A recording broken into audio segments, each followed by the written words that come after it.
sebuah aktivitas ya bergantung pada kita, tetapi kemudian kita sadar bahwa raga kita ini hari ini ya sebagian lagi milik publik. Kita ingin sebuah pelayanan yang maksimal dari pemerintah. Kita sering berteriak soal isu-isu sosial. Semua nilai-nilai yang menjadi modal dasar pembangunan Kota Cilegon hampir seluruhnya ada di Komisi 2. Ya pelan-pelan peran daripada pemerintah ya maksimal saya kira.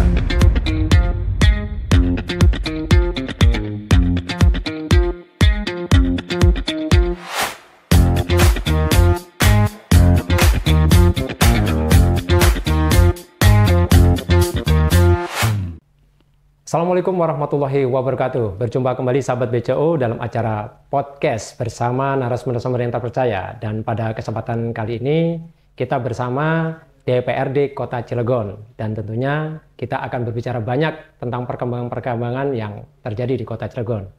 Nah, kesempatan kali ini kita juga akan berbicara bersama Komisi 2. Ya, tentunya siapa yang ada di Komisi 2 yang diketuai oleh siapa? Kita tanya langsung kepada narasumber kita, Kang Fatur Rohmi. Assalamualaikum. Waalaikumsalam, Kang Wawan. Ya, siap. Gimana nih Kang Fatur Rohmi ini? Kabar sehat semua? Kabar alhamdulillah. Alhamdulillah. Ini di sela-sela kesibukan sebagai anggota dewan ini, bagaimana ini? Ada trick and treatment nggak nih dalam menanggulangi kesibukan untuk membagi tugas antara acara pribadi dan di kedewanan nih? Ya tentu Kang Wawan, karena sebuah aktivitas ya bergantung pada kita. Oke. Artinya kita punya beberapa hal, urusan-urusan pribadi, urusan keluarga, tetapi kemudian kita sadar bahwa raga kita ini hari ini ya sebagian lagi milik publik. Yang itu artinya itu menjadi satu tanggung jawab yang senang tidak senang, luang maupun sempit ya harus semuanya kita harus kerjakan. Iya. Ini menarik sekali nih Kang Fatur. Ya, sebelum bisa cerita nggak awal ya dalam perjalanan karir politik sebelum sampai hingga detik ini, mulai dari kapan nih bergerak dalam dunia politik nih? Bisa cerita mungkin sahabat-sahabat BCO yang mungkin tertarik itu bisa mengulik nih sedikitnya. Iya, perjalanannya sih sebetulnya cukup sederhana, Kang Wawan ya. Yeah. Artinya berangkat dari niat itu memang hampir tidak ada dari dulu untuk menjadi politisi. Perjalananlah yang mengantarkan saya di ruangan ini, di lembaga DPRD ini, dan perjalananlah yang mengantarkan saya ke Partai Gerindra. Jadi dulu memang saya hanya sebatas sebagai pegiat sosial, sebagai aktivis sosial. Itu berangkat dari sekitar tahun 2000-an. Sama sekali tidak ada niat apapun, semuanya berjalan dengan dinamis, mengalir saja, tidak ada yang direncana. Tapi kemudian momentum itu memang tepatnya muncul di sekitar tahun 2011. Waktu itu kebetulan sama-sama teman aktivis ya, sebetulnya sama-sama bergerak di bidang sosial, yaitu Pak Hasbi. Waktu itu yang mengajak saya bergabung ke Partai Gerindra. Beliau mengajak saya bergabung, kemudian mempercayakan beberapa posisi di partai. Ya dari situlah perjalanan politik saya, dan di saat itulah saya berpartai. Oke, berarti sudah lumayan ya. Dari tahun 2011 itu ya. Nah, pada saat menentukan bergabung dalam dunia politik, apa yang mendasari sehingga saya akan terjun dalam dunia politik nih?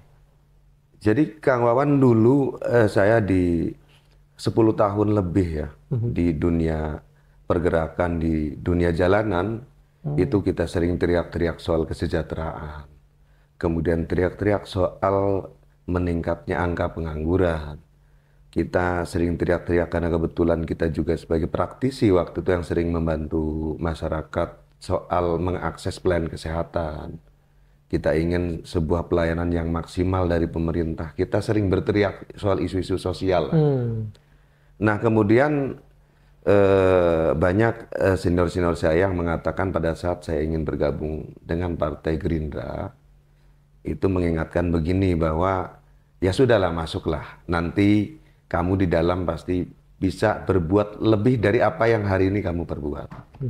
Nah, ternyata ya apa namanya yang bisa saya maknai dari pembicaraan itu ya hari ini bahwa oh iya sekarang bisa lebih daripada dulu kita berbuat untuk kepentingan masyarakat. Jadi itu yang mendasari Kang Wawan.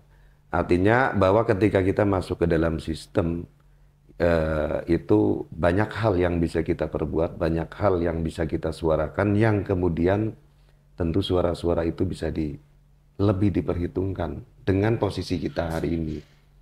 Oke. Makanya saya mengucapkan terima kasih untuk partai saya juga, Partai Gerindra. Siap. Nah, tadi Kang Fatur juga sudah menceritakan tentang sudah menjadi aktivis sosial nih di jalanan. Tentunya banyak ya yang ditemui pada saat pengalaman Kang Fatur dalam menghadapi segala macam permasalahan ya. Tadi isu-isu di masyarakat seperti itu. Nah, tentunya ada idealisme yang dibawa ke dalam ke partai. Nah, ini bagaimana dalam membagi kepentingan partai dalam tanda kutip dan idealisme sendiri sebagai aktivis? Jadi disinilah seninya bagaimana saya mengkolaborasikan antara soal prinsip idealisme yang mungkin masih melekat di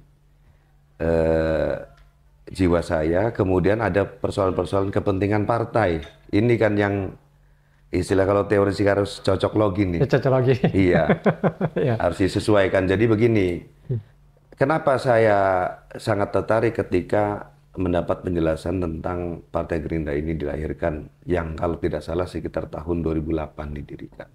Begitu kita diberitahu informasi-informasi yang hari ini tertuang tentunya di ADRT partai, itu sangat luar biasa tujuan Partai Gerindra di dalam rangka mensejahterakan masyarakat. Karena di dalam ADRT kita itu tertuang secara jelas terkait tujuan kita bernegara. Bagaimana negara akan menjadi pengayom, negara akan melahirkan atau mewujudkan kesejahteraan umum. Itu pun dituangkan. Nah, sehingga saya kira ini satu nafas dengan apa yang selama ini saya lakukan. Cuma bedanya kita kalau di jalanan, kita di luar sistem, kita kan melakukan banyak hal, tapi itu kan sporadis ya.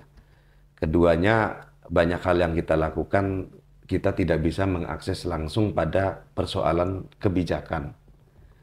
Nah, kalau kita di partai politik, kemudian kita ada di lembaga pemerintahan, karena DPRD juga merupakan satu kesatuan penyelenggara pemerintahan daerah, kita bisa masuk langsung pada tataran kebijakan. Di level kebijakan kita bisa mengintervensi, tentu mengintervensi sesuai dengan kaidah-kaidah, sesuai norma-norma hukum yang dibolehkan kan gitu, Kang Wawan. Jadi menarik sekali bahwa soal idealisme betul.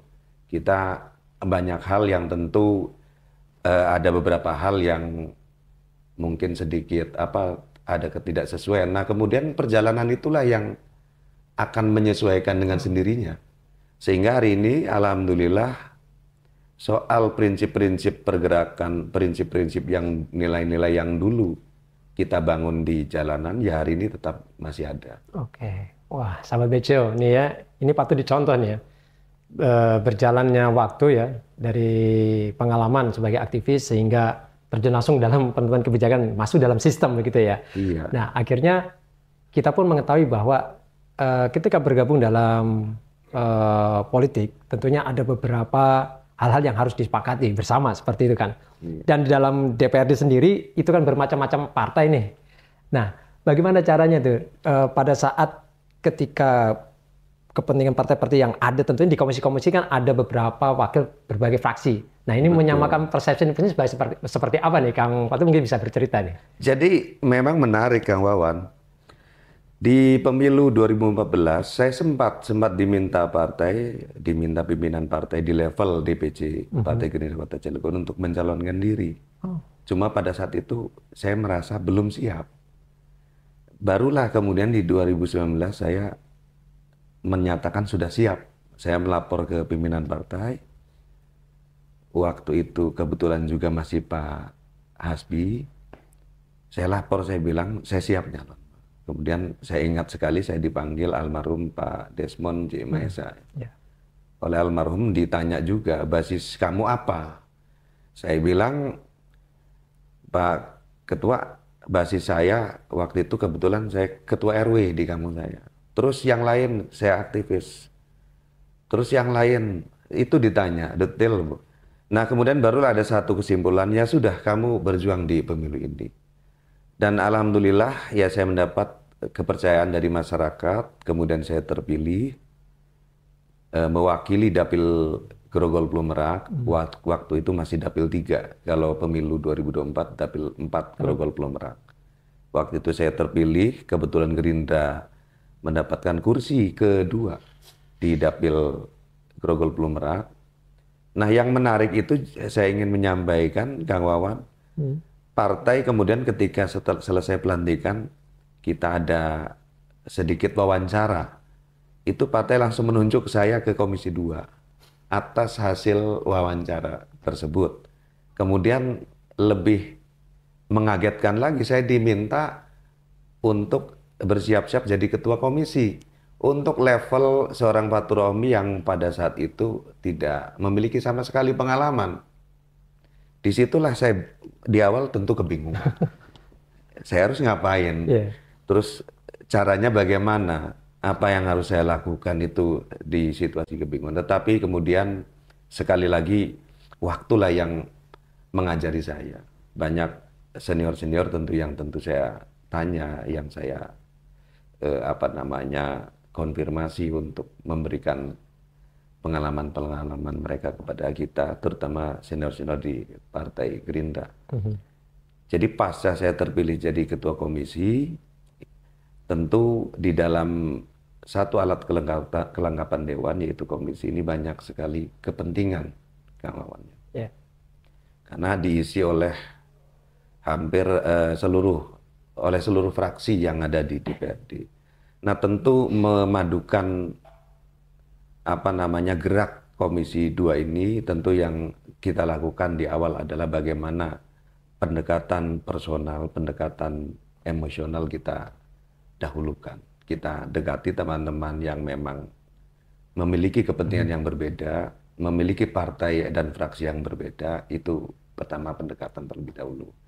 Nah baru kemudian saya bisa menyimpulkan, oh si A punya idealisme dengan ukuran seperti ini, kemudian si B punya kepentingannya seperti ini. Ada kepentingan yang tentu dititipkan partai politik masing-masing. Ada yang memang juga kepentingan masyarakat di dapilnya. Inilah yang kemudian saya mencoba mengakomodir. Jadi ketika saya bersuara kepada pemerintah, tentu itu juga karena kebetulan saya juga sebagai anggota Badan Anggaran di DPRD, suara-suara teman-teman komisi yang tidak masuk ke dalam Badan Anggaran itu juga saya suarakan. Artinya kita akomodir. Kemudian kita menyadari bahwa bernegara termasuk di dalam level kepemimpinan di level DPRD, kebetulan saya pimpinan komisi, ya tentu kita harus saling mengakomodir, harus ada semacam konsensus bersama lah. Jadi harus saling mengakomodir, barulah tujuan utama kita bisa terwujud. Tapi kalau kemudian kita dengan ego kita, baik itu ego kepartaian atau ego apalagi ego pribadi, saya kira tidak akan ada pimpinan yang bisa sukses gitu, memimpin walaupun hanya 10 orang. Karena ini soal kepentingan yang berbeda. Jadi intinya pendekatan personal itu kita lakukan, semuanya saya dekati.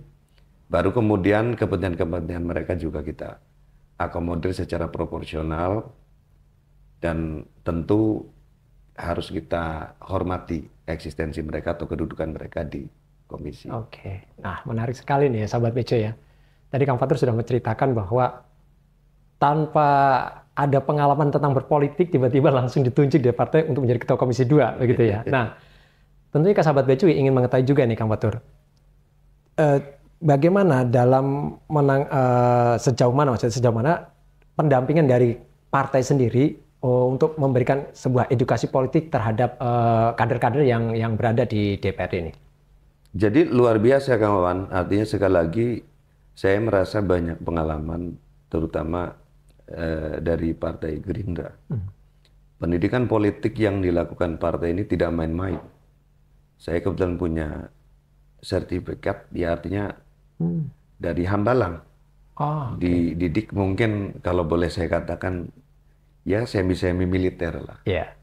Dan di isinya, di dalamnya saya pikir tadinya ketika belum mengalami, saya pikir tadinya jangan-jangan banyakkan fisik, ternyata kebanyakan teori. Jadi banyak narasumber-narasumber yang kompeten, yang kredibel, yang banyak pengalaman. Itu yang dihadirkan. Kemudian kita diuji di sana, artinya diminta diuji soal kemampuan segala macam. Jadi Partai Gerindra pada prinsipnya itu sering sekali mengadakan BIMTEK internal. Dulu saya ingat sebelum juga dilantik itu kita dididik sekitar 2 minggu. Dikenalkan tentang kelembagaan DPRD, mulai dari proses pemilihan alat kelengkapan, penetapan alat kelengkapan, kemudian kita juga berikan informasi tentang fungsi-fungsi itu sebelum dilantik saya sudah tahu dari Partai Gerindra. Nah setelah kita menjabat itu pun ada ya hampir beberapa kali ya selama 1 periode itu kita tetap masih ada BIMTEK, ada arahan dari partai tentang optimalisasi fungsi kader Partai Gerindra di lembaga-lembaga pemerintahan, tidak hanya di DPRD, termasuk kader Gerindra misalkan yang ada di eksekutif juga ada, cuma ruangnya berbeda. Kebetulan saya di legislatif, jadi kita pun sering sekali ada program-program BIMTEK yang dilakukan oleh partai, dan itu sekali lagi kalau di Partai Gerindra tidak ada BIMTEK yang main-main, asal absen asal hadir enggak.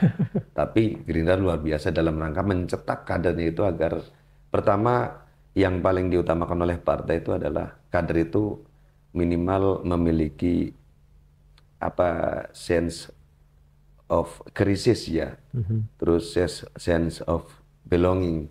Artinya bagaimana kita dididik, dilatih untuk memiliki kepekaan lah intinya. Karena tidak mungkin orang akan peduli ketika mendengar orang sekitarnya katakanlah kesusahan, terkena musibah, kita tenang. Itu tidak mungkin. Tapi kalau mendengar keluhan, mendengar kesusahan orang sekitar, kemudian kita gelisah, minimalnya itu harus ada. Wah, ternyata sudah banyak sekali ya BIMTEK yang dilakukan dari internal partai sendiri ya. Nah, kemudian tadi Kang Fatur juga mengatakan bahwa kita harus punya sense of crisis, sense of belonging. Nah, dalam membangun budaya-budaya ilmiah seperti ini, itu ada nggak hal-hal yang terasa berat atau mungkin yang terlalu susah? Terus bagaimana cara mencari indikator permasalahan terus dirumuskan menjadi sebuah kebijakan tuh? Jadi saya ambil satu hal, dan itu nggak berat. Selagi ada niat, kalau soal berhasil atau tidak, kita sebagai manusia biasa tentu harus ujung-ujungnya pasrah kepada Yang Kuasa, Kang Wawan ya. Tapi dalam prosesnya saya menganggap perjalanan di DPRD yang tinggal 1,5 bulan lagi sudah genap 5 tahun, itu saya kira tidak berat. Ada satu contoh, kebetulan itu merupakan komunitas yang dulu saya pernah aktif. Saya dulu pernah aktif di HNSI Cilegon. Ini hanya salah satu contoh di beberapa hal yang sudah kita lahirkan kebijakan. Dulu saya aktif di HNSI, artinya objeknya adalah nelayan. Kita mengurus nelayan dari luar gitu. Begitu saya masuk di DPRD, ya gampang saja, langsung ada perda inisiatif tentang perlindungan nelayan. Dan itu sudah diparipurnakan. Artinya, disinilah keuntungan ketika kita berada di dalam sistem itu sendiri. Nah, tinggal persoalannya secara teknis tentu harus nanti kita kawal lewat kebijakan tadi. Karena peraturan daerah tentu harus terjemahkan secara teknis itu melalui peraturan wali kota. Disitulah nanti politik anggaran bisa dimainkan. Karena teriak-teriak soal kepedulian terhadap masyarakat mungkin katakanlah kalau di Cilegon sekarang terkesannya menurut saya masih termarginalkan, artinya kurang tersentuh dari kebijakan-kebijakan pemerintah. Ya ke depan saya optimis karena itu sudah masuk ke dalam lembaran daerah, tinggal kebijakannya saja kita kawal. OPD mana yang menangani bidang tersebut. Jadi saya kira persoalan-persoalan itu tergantung kitanya. Itu ya tidak berat. Sekalipun tentu dalam perjalanannya banyak kepentingan, banyak hal yang perlu kita perdebatkan, kita diskusikan.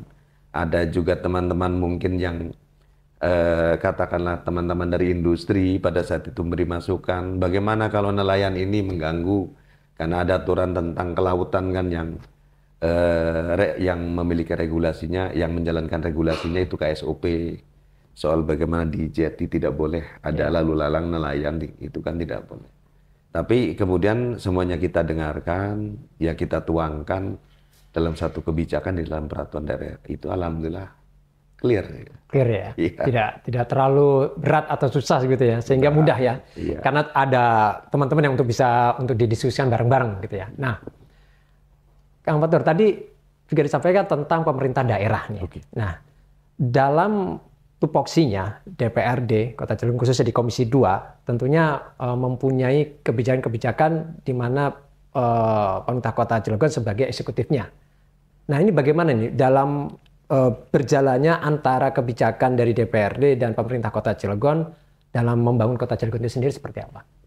Iya, jadi Kang Wawan, saya sebagai mitra kerja pemerintah Komisi 2 itu kebetulan membidangi urusan Kesra, urusan kesejahteraan rakyat, yang dimana di dalamnya ada persoalan pendidikan, ada persoalan ketenagakerjaan, ada persoalan pelayanan kesehatan, sampai ada persoalan masalah perlindungan perempuan, perlindungan anak, kepariwisataan, kebudayaan, semua nilai-nilai yang menjadi modal dasar pembangunan Kota Cilegon hampir seluruhnya ada di Komisi 2. Berbicara nilai-nilai pembangunan di Kota Cilegon. Nah, tentu kami di dalam regulasi yang diatur oleh Undang-Undang 23 tahun 2014 tentang pemerintahan daerah, tentu kami menyadari bahwa pelaksana secara teknis kebijakan-kebijakan di level daerah itu domainnya adalah kepala daerah, tentu dengan perangkatnya. Kami tugasnya hanya 3 yang diamanahi, yaitu melakukan pengawasan terhadap kinerja terhadap kebijakan politik anggaran di pemerintah.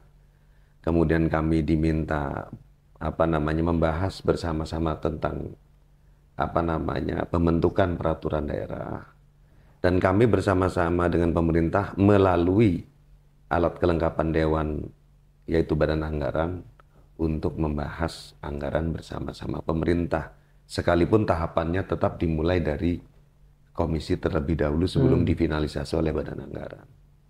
Nah, tentu cara-cara dalam rangka menggolkan sebuah kebijakan yang itu disuarakan masyarakat kepada kami melalui DPRD, ya tentu kita lakukan itu melalui tahapan-tahapan seperti yang tadi saya sebut.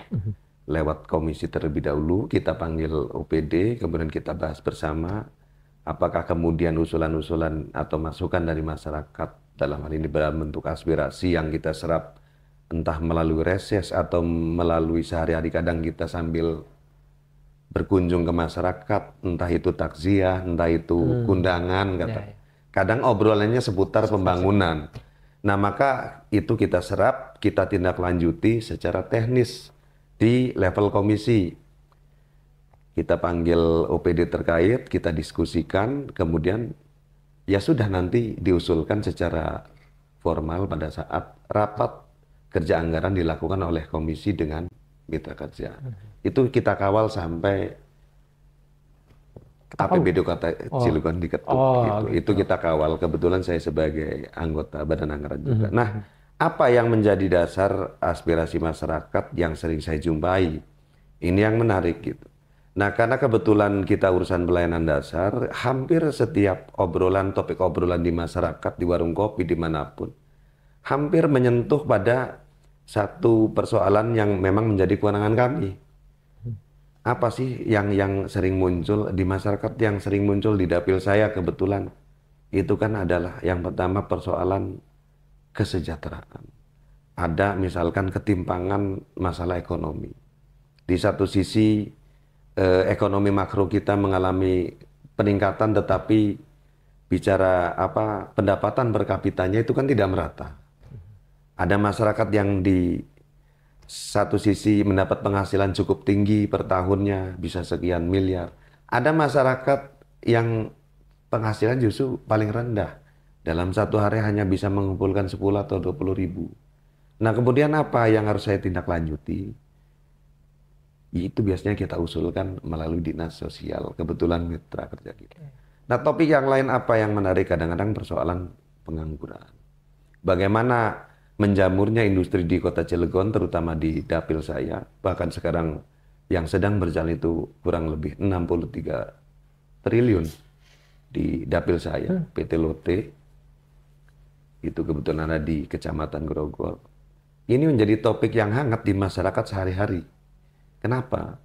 Karena masyarakat masih banyak yang belum terakomodir, belum terserap, sekalipun kita menyadari bahwa ya investasi juga ruangnya terbatas dalam rangka penyerapan tenaga kerja. Tapi ini kemudian kita sinergikan, kita komunikasikan dengan pemerintah, ya pelan-pelan peran daripada pemerintah ya maksimal saya kira. Bagaimana perwujudannya lewat berkurangnya angka pengangguran di Kota Cilegon di 3 tahun terakhir ini. Mulai dari 12,69% turun menjadi 10%, turun menjadi 8,10% terakhir. Dan kalau tidak salah sekarang 7,25%. Artinya ada penurunan pengangguran yang cukup baik di 3 tahun terakhir. Oke. Nah ini sahabat Beco tentunya juga ingin mengetahui nih Kang Fatur ya. Tadi menyampaikan tentang kesejahteraan rakyat dan tentunya tadi disampaikan tentang penyerapan tenaga kerja, masalah pengangguran yang terjadi. Nah sejauh mana Disnaker nih kan dalam hal ini sebagai OPD dari Komisi 2 juga bekerja sama dengan perusahaan-perusahaan yang ada di Kota Cilegon khususnya nih. Karena kita tahu bahwa di Cilegon kota industri.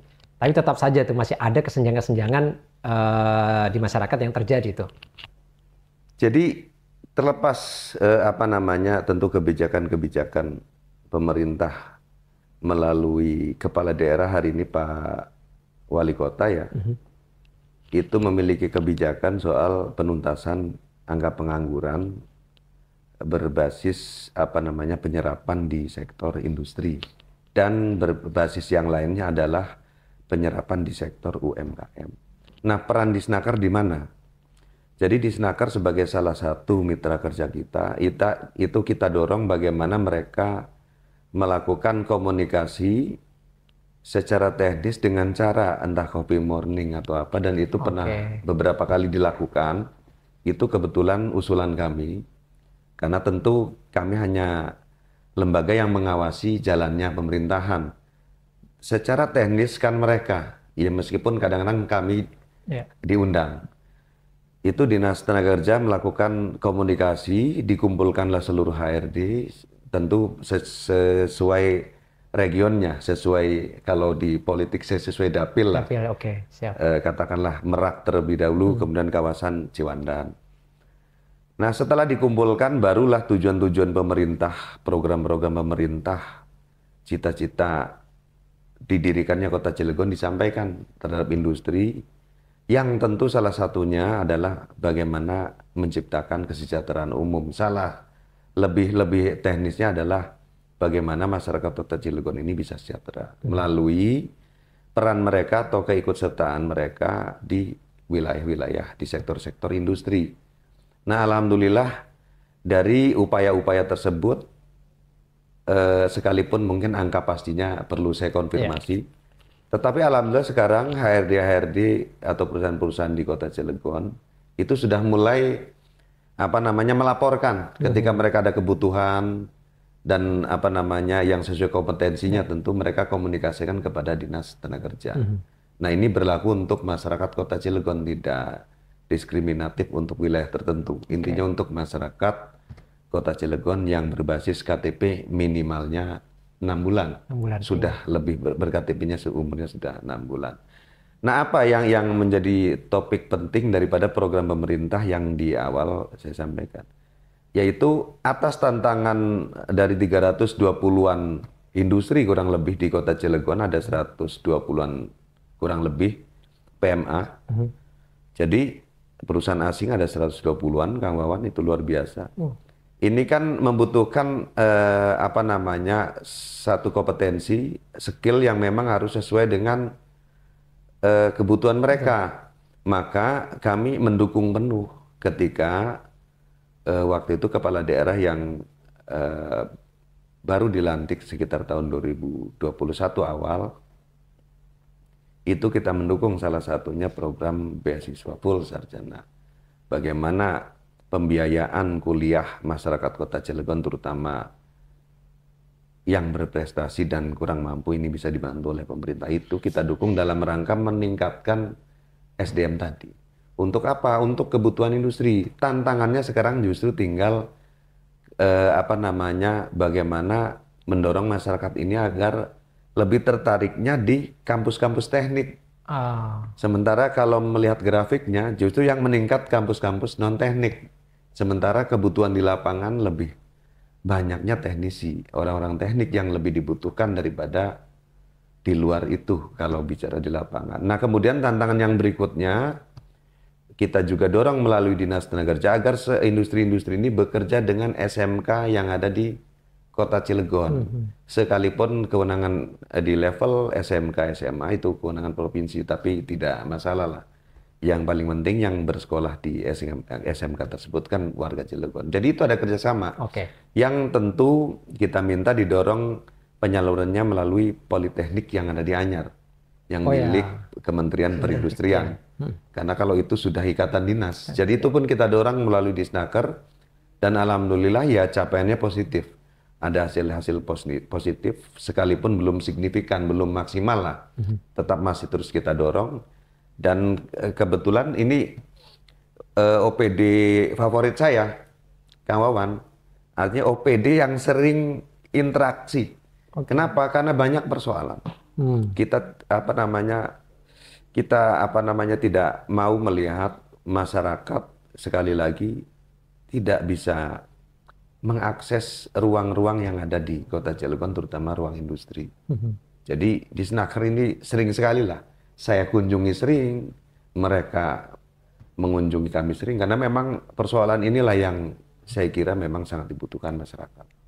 Ya, wah ini menarik sekali. Jadi kalau dilihat tadi ya, pekerjaannya kesejahteraan rakyat berarti nggak cuma hanya pekerjaan saja. Tadi ada bilang pendidikan, ya masalah pekerjaan, masalah sosial pun ya. Ada hal yang menarik nggak nih yang pada saat ketika kesejahteraan rakyat ada hal yang kayaknya kok seperti urusan pribadi dan antara pribadi masing-masing itu berkeluh kesahnya ke Komisi 2 gitu, ada nggak nih? Jadi ya sekedar bercerita, tapi bukan sekali lagi bukan untuk kami terbuka sekali dengan apa yang menjadi aspirasi masyarakat. Kami terbuka. Yang menjadi keluhan tidak masalah, selagi ya kami mampu, kami akan lakukan. Yang menarik, ya menurut yang ditanyakan kawan tadi, pernah menemui hal apa? Ya sampai-sampai ada seseorang datang ke ruangan ini, bercerita istrinya melahirkan. Dan dia bercerita bahwa di rumah sakit kami nggak ada biaya, Pak. Itu pernah terjadi. Dan sering, bukan pernah ya sering. Itu yang di kantor. Oh ya di kantor, Artinya hal-hal seperti itu saya kira itu adalah tantangan. Sekali lagi saya happy menjalaninya. Saya anggap itu biasa. Cuma tinggal kadang-kadang ya kita beri pengertian ketika keterbatasan kita pun ada. Tetapi sekali lagi kita maksimalkan gitu. Banyak lah. Ada yang sampai-sampai pernah saya menangani urusan keributan rumah tangga Pak KDRT ya. Itu pernah. Segitu sampai situ kamu tuh? Iya, pernah lah. Wah ini sampai akhirnya bagaimana tuh penanganan sampai kok ini sampai masalah secara tanda kutip psikologi juga ditangani oleh Komisi 2 ini seperti apa nih? Ya karena OPD-nya memang kebetulan di Komisi 2. Komisi 2 aja gitu ya? P3, P2KB. Nah, langkah-langkah apa tuh memberikan edukasi-edukasi kepada masyarakat tentang hal seperti ini? Jadi mungkin ada batasan-batasan karena tentunya kan tadi DPRD adalah mitra dari pemerintah tanah. Jadi tentu ada batasan yang kami hanya bisa bergerak sampai sini. Nah, jadi langkah-langkahnya biasanya begini, selagi saya masih mampu, itu biasanya kita persuasif terlebih dahulu. Contoh pernah ada terjadi KDRT, tapi persoalannya bukan perselingkuhan ya. Kalau perselingkuhan saya nyerah, itu urusan lain. Tapi kalau urusannya urusan ekonomi, itu pada saya tindak secara persuasif, kita tengahi, dan alhamdulillah kita beri pengertian dengan sedikit mungkin saya berikan bantuan. Ya hanya itu bisa mereda. Sekalipun kurang paham sampai hari ini belum pernah ada laporan lagi, mungkin sudah beres sekali ya. Artinya selagi masih bisa kita tangani, kita tangani. Tapi kemudian ada persoalan yang sudah terlalu jauh, misalkan ada urusan tindak pidana fisik, itu biasanya kita laporkan ke DP3AKB. Kita panggil bagian PPA biasanya di DP3AKB. Kemudian mereka yang menangani secara teknis. Paling saya mantau sudah sejauh mana perkembangannya, mereka biasanya melaporkan progresnya. Paling sebatas itu. Kalau sudah terlalu jauh. Nah, nanti dari OPD terkait dari DP3AP2KB, kalau memang itu sudah tidak tertangani oleh mereka, itu bisa diserahkan ke aparat penegak hukum. Iya, wah. Jadi sahabat Beco, jadi nggak cuma masalah tadi pekerjaan atau apa, itu terbuka ya, masyarakat bisa datang berdiskusi dengan di Komisi 2 ini gitu ya, boleh ya? Iya, saya sering menangani itu juga. Tidak jadi masalah. Tidak jadi masalah. Nah, baik. Kemudian tadi pendidikan dan pekerjaan, masalah kesehatan nih sekarang nih. Ya, ini sejauh mana dari OPD terkait ya dalam menangani kesehatan, yang kita tahu bahwa sekarang udah UHC Cilegon ini. Seperti apa nih? Salah satu program kebijakan pelayanan kesehatan gratis yang dicanangkan oleh Wali Kota dan Wakil Wali Kota hari ini, Kepala Daerah hari ini, Pak Heldi dan Pak Sanuci, itu adalah masalah kebijakan pelayanan kesehatan gratis yang secara teknis itu melalui program di tingkatnya Universal Health Coverage, yaitu UHC. Pasca UHC ini sekarang sudah menyentuh ke digit 100%. Masyarakat ya dipermudah. Sekarang berobat cukup membawa KTP atau kartu keluarga, itu bisa dilayani oleh rumah sakit yang ada di Kota Cilegon.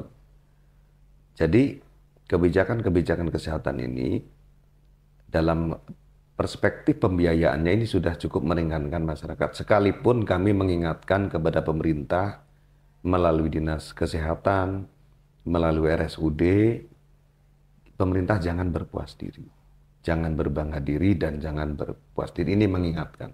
Tetap soal-soal pelayanan ini harus kita optimalkan kembali. Bagaimana di Rumah Sakit Umum Daerah Kota Cilegon sebagai rumah sakit milik pemerintah, ini kan masih banyak kekurangan. Kekurangannya dari apa? Yang pertama soal ketersediaan tenaga medis. Contoh dokter-dokter spesialis tertentu belum ada. Kemudian alat-alat pendukung di dalam pelayanan kesehatan ini juga masih ada yang memang sudah sudah tidak maksimal alat tersebut. Ada yang memang belum dimiliki oleh RSUD. Dan yang ketiganya adalah soal ketersediaan kamar, ruang perawatan. Jadi ini pun menjadi tantangan yang sedang kita dorong, rencana pembangunan rumah sakit 5 lantai. Jadi soal pelayanan kesehatan ini, betul hari ini kita apresiasi terkait dengan faktor pembiayaannya, tapi di level pelayanannya ini masih perlu koreksi dan harus lebih maksimalkan kembali. Karena masih banyak masyarakat yang mengadukan kepada kami, terutama soal ketersediaan ruang perawatan, ketersediaan tenaga medis, ini juga masih menjadi koreksi kita. Dan kita optimis di pembahasan APBD terakhir nanti sebelum pelantikan anggota DPRD yang baru, itu kan terakhir saya menjabat sebagai Ketua Komisi 2 soalnya. di periode ini. Ini kita masih mendorong agar percepatan pembangunan rumah sakit 5 lantai ini segera terwujud. Mudah-mudahan minimal keputusannya clear di periode ini gitu. Oke. Ya khawatirnya tentu kita karena sami'na wa ta'na terhadap partai, ya nanti partai memindahkan saya ke komisi lain kan saya tidak tahu. Gitu. Iya, baik. Nah ini menarik sekali ya. Tadi tentang kebijakan dari pemerintah Kota Cilegon ya, dan DPRD sebagai mitra kerjanya. Nah ini sejauh mana dari mungkin dari RPMD-nya terus RPJP-nya juga pada saat mengajukan ke DPRD ini sejauh mana dalam penggunaannya, terus kebutuhannya, apakah itu sesuai dengan apa yang tadi dari Komisi 2 sudah sesuai atau belum, kemudian bila terjadi perbedaan seperti apa? Jadi kebijakan pemerintah itu kan yang durasi atau periodenya 20 tahun itu kan RPJP, Rencana Program Jangka Panjang Daerah, yang tahun ini selesai, Oke. 2025. Iya. Nah kemudian dituangkan lebih sedikit detail itu melalui, diterjemahkan lebih detailnya melalui RPJMD. Itulah visi misi kepala daerah biasanya dituangkan di dalam RPJMD yang periodisasinya 5 tahunan. Nah hari ini soal program-program pemerintah itu kan sudah tertuang di RPJMD. Pemerintah tinggal menuangkan dalam kebijakan saja secara teknis, disesuaikan dengan RPJMD salah satunya, dan tentu ada saluran lain juga yang harus diakomodir karena prinsip pengakomodiran pelaksanaan pembangunan kita tentu ada 3 sumber. Sumber yang pertama secara teknokratis yang dilakukan tentu oleh pemerintah melalui Bapeda Litbang ya, Bapeda. Kemudian secara politis itu biasanya melalui reses yang dilakukan DPRD Kota Cilegon melalui kunjungan-kunjungan ke dapil masing-masing. Nah, kemudian yang ketiga partisipatif yang dilakukan melalui musyawarah di level kelurahan, kecamatan sampai musrenbangda yang dituangkan nanti di RKPD. Nah, tahapan-tahapan itu tentu menjadi satu kesatuan. Nah, pertanyaan kawan tadi, bagaimana ketika ada tarik ulur kepentingan, sementara uangnya terbatas, APBD kita terbatas, katakan. Nah, tentu kita kembali lagi pada skala prioritas atau prioritas daerah. Jadi mana yang menjadi prioritas, kebijakan mana yang menjadi prioritas, itu yang kita dahulukan. Jadi alhamdulillah, kalau tanggung jawab secara konstitusional, Komisi 2 mendapat anggarannya lebih banyak berbicara kebijakan, karena di bidang pendidikan itu 20%, di bidang kesehatan itu kalau tidak salah sekitar 10%. Bidang-bidang lainnya yang memang terakomodir oleh postur yang ada di APBD Kota Cilegon. Jadi ketika terjadi tarik ulur kepentingan atas kepentingan yang dimaksud adalah aspirasi masyarakat, tentu kita melihatnya pada prioritas mana yang harus didahulukan, kemudian mana yang hal-hal yang krusial yang harus diselesaikan pada saat tahun ini juga, itu harus didahulukan. Nah, kemudian tertuang tidak di RPJMD kita. Sekalipun itu jadi prioritas, kalau tidak tertuang ya harus dikonsultasikan terlebih dahulu tentu dengan pemerintah pusat melalui Kemendagri. Tapi kalau tertuang di RPJMD, ya itu bisa diselesaikan pada saat kita membahas anggaran dengan pemerintah. Jadi sejauh ini seperti itu, Pak. Oke, ya baik. Nah, sahabat BCO, ini menarik sekali kalau kita bicara tentang Komisi 2 ya. Tadi disampaikan bahwa dari Kang Fatur juga bahwa dananya itu banyak di Komisi 2 ya, dari masalah pendidikan, kemudian pekerjaan, jadi kesehatan, banyak sekali. Tapi lagi-lagi kita terbatas oleh waktu nih Kang Fatur nih ya. Jadi insya Allah nanti kita ada waktu, lain waktu kita bisa berbicara lebih banyak lagi. Siap. Nah, terakhir nih Kang Fatur, ada pesan mungkin kepada khalayak sahabat-sahabat BCO atau masyarakat di Kota Cilegon terkait Komisi 2? Iya, yang pertama tentu pesan kami kepada masyarakat bahwa kita melihat tidak hanya pemerintah daerah dalam hal ini eksekutif, tapi kami di DPRD tentu juga banyak kekurangan.